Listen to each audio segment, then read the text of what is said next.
Good afternoon, everyone. I am absolutely delighted to join all of you this afternoon for AUA 2022 to share some insights with all of you about our intake on the stigma shroud that encases anything that's sexual tied to urologic health.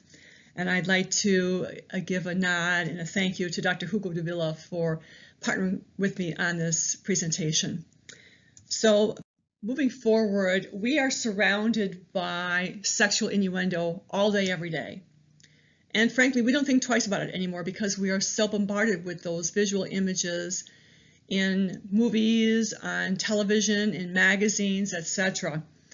And so the question in my mind becomes, why is it that that aspect of sexuality is so open and comfortably accepted, but sexual connotation of health conditions is not, and it's especially prevalent in the urologic health conditions. So we know that social media feeds and stimulates conversations, and it's very, very critical for health revolution for those conversations to take place, whether it's penile health or vaginal health. So the question at hand for me is, why is sexuality a comfortable conversation and urologic sexual health concerns are not? That's an issue. So what we did is we took a deep dive down the social media hole, watering hole, and tried to see what's going on out there conversation-wise in social media regarding both female and male urologic health and pelvic health and sexual health issues.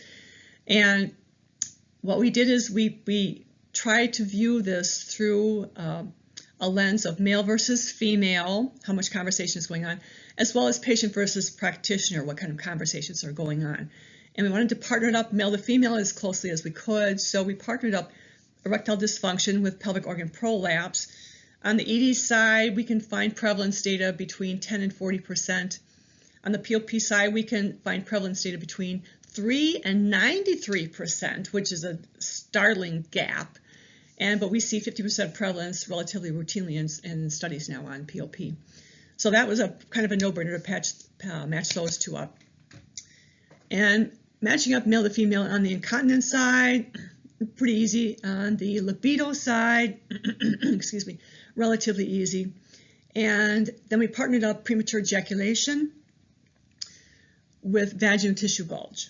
That vaginal tissue bulge is a hugely, hugely stigmatized aspect of pelvic organ prolapse, just to see what we could find out. So our patients and practitioners communicating openly, comfortably, effectively with each other about sexual health ramifications of these health conditions.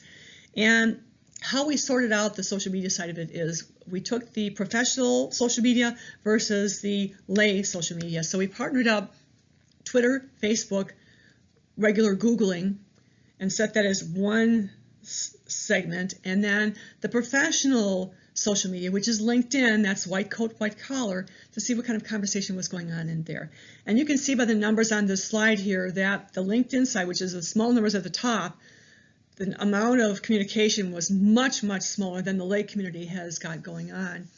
And clearly, it seems like, okay, we partnered up Twitter, Facebook, and Googling, well, that's going to give us a larger number. But there shouldn't be the size gap that we saw. This is the layout of the whole grid, how we partner those sets of two up, male to female. And again, you can see on the right side of the slide how much smaller the numbers of posts are on each of these conditions compared to the regular social media conversation going on. So breaking that down a little more thoroughly here, if we're looking at this at the pelvic organ prolapse versus the ED side of it, you can see that the numbers are radically smaller on LinkedIn, and they are with all of these topics. But more notable is the fact that there's 5 times as many male comments as there are female comments. That's very notable. The next slide up here, when we compared the vaginal tissue bulge with the premature ejaculation, again, 5 times, nearly 5 times the posts on the male side as they're on the female side. So it appears that the male gender is much more comfortable talking about these topics than the female gender is. What is more notable here to me personally is that because Hugo Davila and I honestly do the majority of the posting about these stigmatized topics on LinkedIn. And on this one in particular, I mean, he came in as usual 600 and some number, and we were pretty much ballpark with each other with those numbers. With this one, I only had 8 posts that mentioned vaginal tissue bulge, which was a note to me, fix that. That's important for women to know about that, so I'll be addressing that. Then on this next slide, we see equal comfort on the incontinence between male and female, and I think that's because marketing has been done so well by the dry product companies. They're talking about incontinence openly, comfortably. I don't like that they talk about their products as though they make you sexy. Leaking isn't sexy in any way, shape, or form. So I think that's kind of not cool. But at least they've opened up the closet door about incontinence, and we're talking about it more effectively out loud. And on this slide, when you see the libido data, and this is a surprise to me, the female conversations about low libido were 3 times as prevalent as the male comments were. I know this is a misconception that women don't like sex, and that's ridiculous. Women love sex. They love how it feels physically. They love the emotional connection, that intimacy. And so we have got to recognize that this is a very important sector of women's health, and we have to address it effectively. The numbers were pretty well balanced on the LinkedIn side on that section.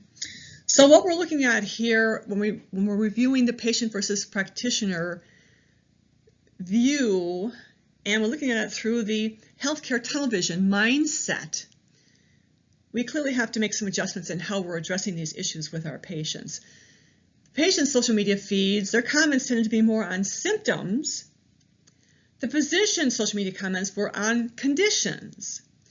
So we need to adjust how and what we talk to our patients about when they're coming in with these very stigmatizing health issues, and address what their needs are more specifically. And so it's helpful to talk to them about those symptoms that they're having, draw them out of the patients by gentle conversation, and answer their questions appropriately as opposed to just talking about the condition itself and this is how it manifests and this is why it's caused, etc. You have to add that emotional component back in there and talk about the symptoms themselves. I'd like to leave you with one parting final thought. It is imperative we completely eradicate urologic and sexual health stigma. Sexual health is health. It's nothing more, it's nothing less. And it's imperative that all of us talk out loud to create that comfort zone in this wellness zone. Thank you so much for your time and attention.